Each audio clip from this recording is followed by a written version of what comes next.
Shalom, tudo bem? Eu sou o Antônio e este é o canal da Comunidade Cristã Radavar. Mais uma vez estamos aqui para fazer um estudo sobre a Palavra de Deus. Amém? Vamos orar. Senhor, louvado seja o teu santo nome, Deus. Nós agradecemos por esta oportunidade de fazermos o estudo da tua palavra e rogamos as tuas bênçãos, Senhor Deus, em nome de Jesus.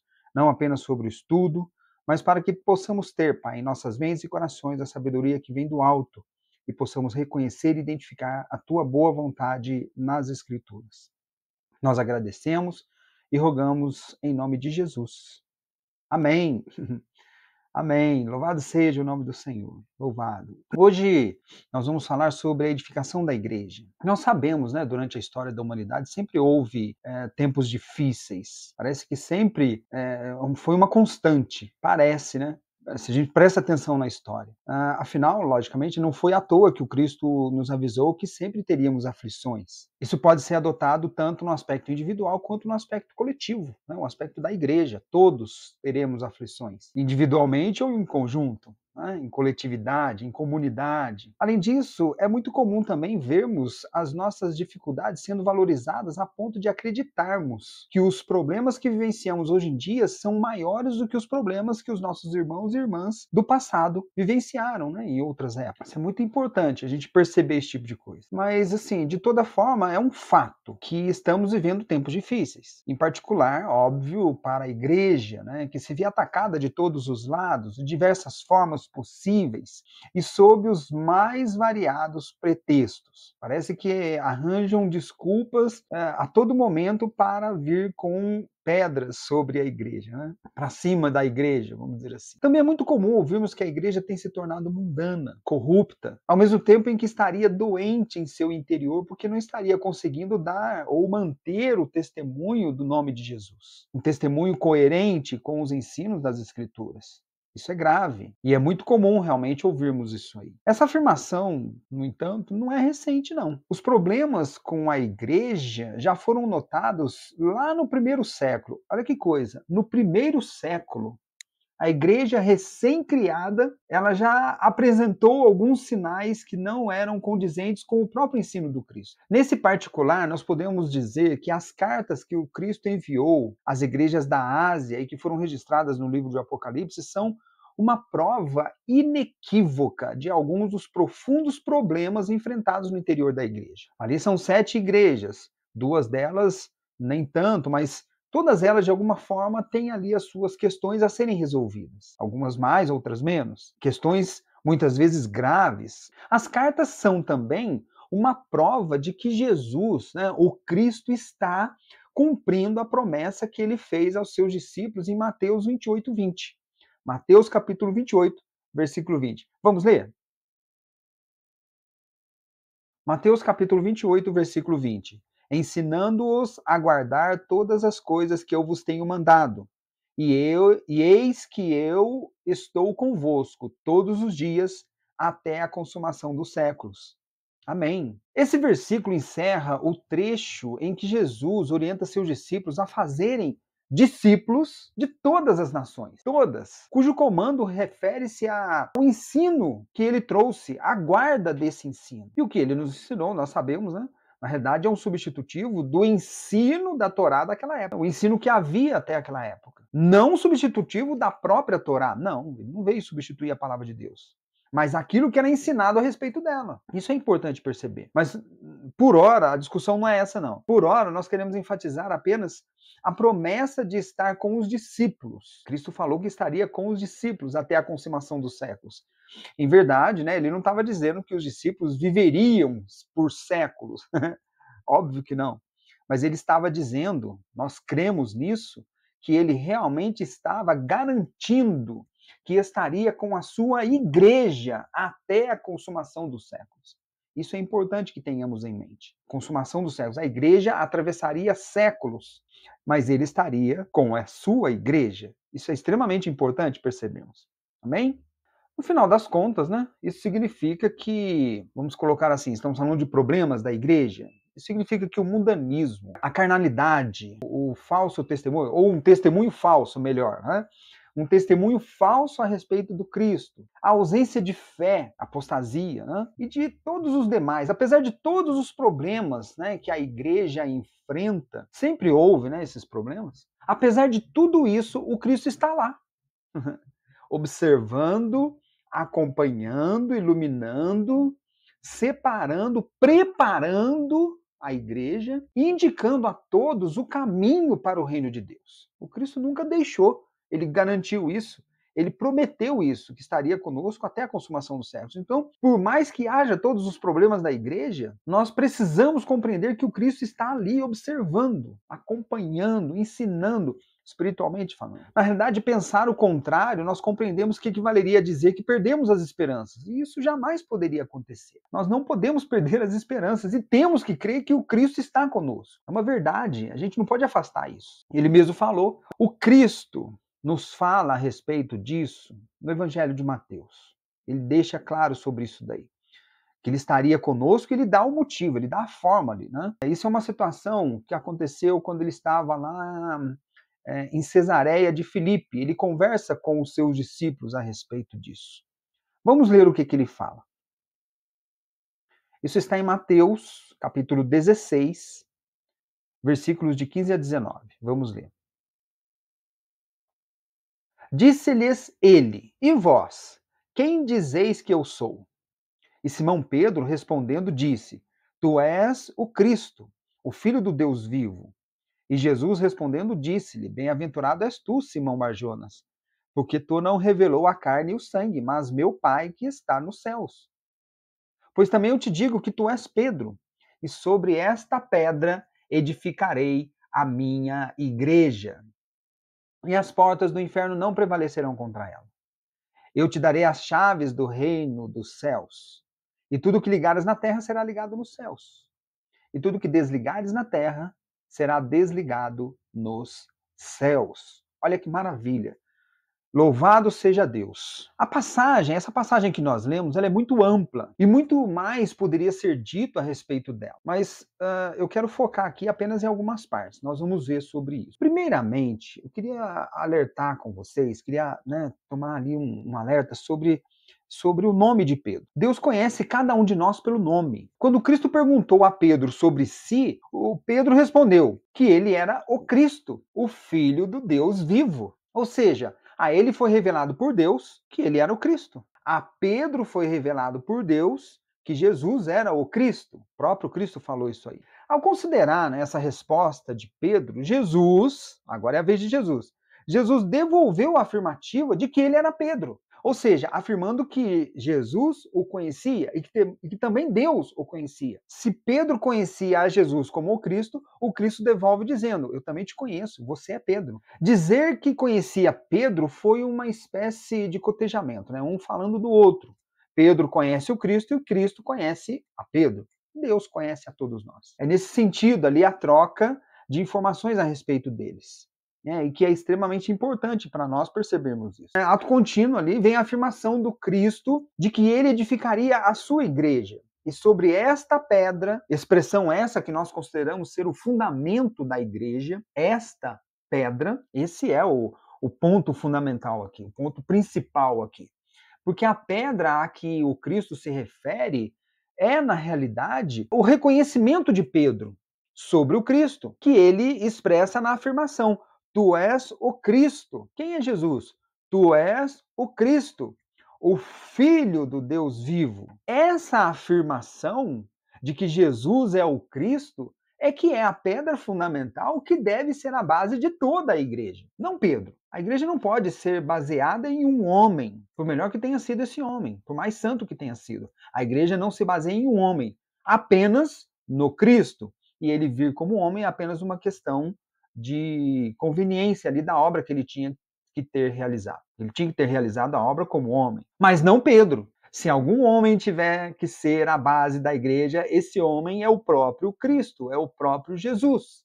Sobre essa afirmação, repito, é que toda a igreja deve ser baseada, deve estar apoiada. Ou seja, a afirmação de que Jesus é o Cristo e ela é o suficiente para que tudo que seja feito em nome de Jesus, em nome do Cristo, tenha ali o efeito que o Cristo quer. Tudo que for feito, leve o nome do Cristo. Essa é a verdade. A verdade que nós temos que a igreja deve se basear sobre o Cristo, que é a rocha. Ele é a pedra. A afirmação de que ele é o Cristo. É a maior de todas. Pensar algo diferente seria o mesmo que dizer que o Cristo é o cabeça da igreja, mas Pedro é a base. Isso daí, desculpa, eu não compreendo dessa forma. Equivaleria dizer também que o corpo é de Cristo, mas a base é Pedro. Desculpa, para mim isso é um absurdo. O corpo de Cristo está baseado em Pedro. Não tem sentido isso. Não é bíblico dizer que o corpo de Cristo está apoiado em um homem que não seja Jesus. Por isso, com base nessas questões, nós repetimos: dizer que Jesus é o Cristo, o Filho do Deus vivo, é a verdadeira pedra sobre a qual a igreja está sendo edificada, sobre a qual ela está sendo apoiada. Cristo está edificando a sua igreja sobre a pedra, que é ele, a rocha. Ele é o Cristo. É nesse sentido que precisamos compreender tudo aquilo que Cristo diz a respeito da sua igreja. O Cristo também deixa claro naquela afirmação de que ele edificará a sua igreja. Ele edificará a sua igreja. Ele deixa bem claro isso. Ele pessoalmente, ninguém mais. Ninguém mais. Ele não disse a Pedro assim, nós edificaremos a nossa igreja, mas que somente ele edificará a igreja. Pedro não é parte dessa edificação com Cristo. Não, ele é parte da obra que o Cristo está realizando. Mas quem realiza essa obra é o Cristo. Quem edifica a igreja é o Cristo. Ele falou isso. Não somos nós, os homens, que edificamos a igreja. Se a igreja cresce, movimenta de um lado para o outro, não somos nós que fazemos, mas o Cristo que faz isso, através de nós. Mas é ele que edifica a igreja. Se não colocarmos dessa forma, nós estaríamos pervertendo a própria palavra de Deus, numa distorção terrível. Tempos depois, quando ele subiu aos céus, depois de ressuscitado, o Cristo, ele também avisou que estaria conosco até a consumação do século. Já falamos sobre isso. Ele avisou isso. Então ele edifica a igreja e permanece com ela. Óbvio, se ele está edificando, ele está junto com ela até a consumação dos séculos. Ou seja, ele jamais deixaria a sua igreja, jamais, a sua igreja, ela estaria constantemente sendo edificada até a consumação dos séculos, sobre aquela pedra que é ele próprio. A afirmação de que ele é o Cristo, esta é a pedra que edifica a igreja, sobre a qual a igreja está sendo edificada. Isso é extremamente importante. Na realidade, diante disso que a gente está vendo, por mais que a igreja possua confrontos, nós, como igreja, devemos ter em mente que a igreja própria está sendo edificada e a sua postura é observada pelo cabeça, por Cristo. Jesus continua edificando a sua igreja e está colocando apoiada sobre aquela pedra, o que é, na realidade, a ordem do próprio Deus. Ela está sendo edificada da maneira como Deus ordenou que fosse feito. Voltamos àquelas cartas do Apocalipse. Aquelas cartas, lógico, são válidas até hoje. Elas identificam igrejas, mas o Cristo exorta. Lá no século I, ele já mandou enviar aquelas cartas porque é uma exortação. Corrijam-se aí. Isso daí é o quê? Ele estava edificando a igreja. E elas são válidas até hoje porque aquelas igrejas existem até hoje, como um modelo, claro, mas existem por aí até hoje. Todas elas. Elas são uma prova do que nós estamos falando. Mesmo depois de ressuscitado e sentado à direita de Deus, o Cristo exortou a sua igreja, orientando e ajustando o caminho que elas deveriam seguir. Isso é extremamente importante, a gente precisa compreender isso. É o Cristo que edifica, não somos nós. Eu acho que se dependêssemos de nós mesmos diretamente, a igreja já estaria numa situação muito pior do que se encontra hoje. Aliás, eu acredito que a igreja não se encontra numa situação extremamente ruim, não. Eu acredito. Nós vamos ver por quê. Porque quem olha de fora acredita contemplar, olhar, enxergar ali uma situação inimaginável, uma situação assim, uma instituição hipócrita, corrupta e falida. Que coisa, né? Igreja falida? Mas o que a gente quer dizer é o seguinte: quem está de fora é incapaz de observar que no interior da igreja existe, na realidade, bem protegido, um corpo sadio, que exala amor, alegria, paz, paciência, bondade, fidelidade, mansidão, temperança, né, o domínio próprio. Tudo isso é fruto do Espírito. E as pessoas que estão na igreja, que fazem parte do corpo e que demonstram e expressam essas características, elas são protegidas, porque o Espírito reina ali. É o Espírito de Deus que reina. O Espírito Santo está conosco. Como Cristo edifica e estará conosco até a consumação dos séculos, o Espírito Santo também. Aquele que faz parte do corpo, ou seja, quem faz parte do corpo e que expressa o fruto do Espírito, está dentro da igreja, sabe quem é quem. Essa é a verdade. A gente não precisa ficar apontando fulano e cicrano. Quem está dentro do corpo sabe quem é quem. Eu não preciso falar mal do outro. Aliás, a Bíblia fala para não fazer isso. Para que eu tenho que apontar? Eu não tenho que apontar. Exortar não é apontar, principalmente publicamente. Nós não estamos aqui para apontarmos os pecados ou os erros dos outros, mas na realidade, para lapidarmos a nós mesmos. E quando a gente se toca disso, quando a gente compreende isso, cada um faz a obra em si e todos juntos caminhamos rumo ao reino de Deus. Por quê? Porque é o Cristo que está edificando a sua igreja. Não somos nós. É o Cristo que edifica. Porque a igreja é dele. Ele falou: edificarei a minha igreja. A igreja é do Cristo. Ninguém mais pode reivindicar a propriedade da igreja. Se isso acontecer, pode ter certeza. Ele está construindo outra coisa que não igreja de Cristo. Isso é grave. O Cristo, na realidade, ele mantém um relacionamento de intimidade com a sua igreja.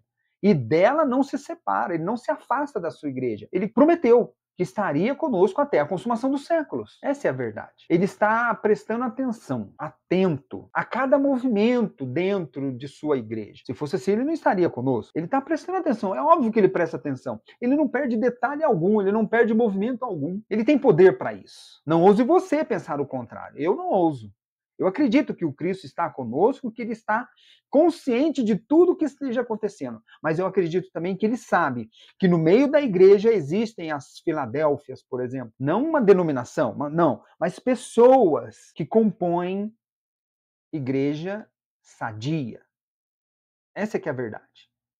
Pessoas. Do mesmo modo que o Cristo falou ser o Senhor do sábado, isso está em Mateus 12:8 e Marcos 2:28. Ele era o Senhor do sábado. Aqui ele é o Senhor da igreja, porque a igreja é dele. Ele falou: edificarei a minha igreja. E ele edifica essa igreja há séculos e vai continuar edificando até a consumação dos séculos. Portanto, não mexe com o que é do Cristo. É dele. E ele está edificando. E ele tem controle sobre tudo, eu acredito. Louvado seja o nome do Senhor. A igreja é de Cristo e ele em pessoa acrescenta aqueles a quem há de salvar. Veja como isso foi confirmado no livro de Atos. Veja bem, é o Cristo que acrescenta, é Deus, o Senhor, o Espírito que acrescenta aqueles que há de salvar. Isso está no livro de Atos. Lucas, o autor do livro de Atos, ele descreve isso quando ele está falando da igreja inicial, da igreja logo em seguida que começou a crescer. Vamos ler. Atos, capítulo 2, versículo 47. Louvando a Deus e caindo na graça de todo o povo. E todos os dias acrescentava o Senhor à igreja aqueles que se haviam de salvar.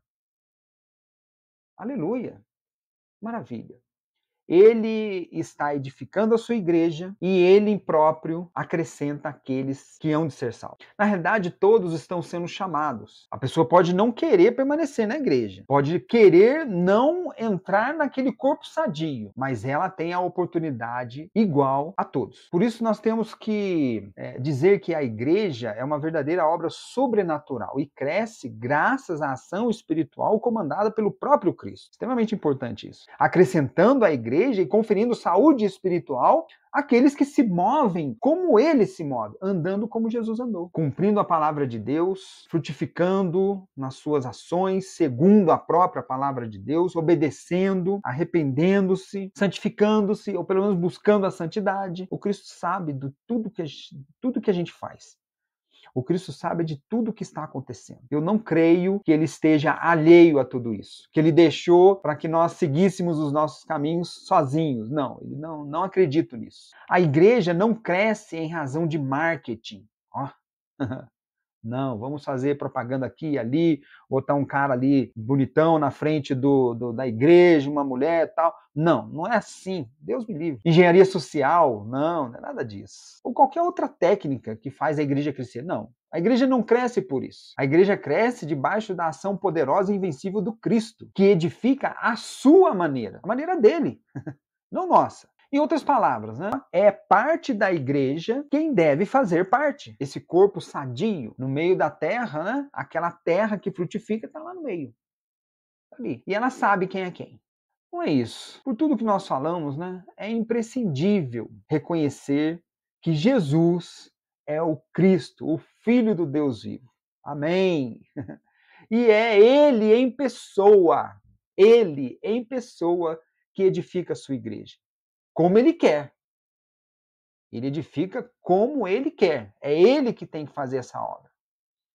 E ele edifica a igreja que é sua, em todas as suas formas e denominações, qualquer que seja ela. Amém? É isso.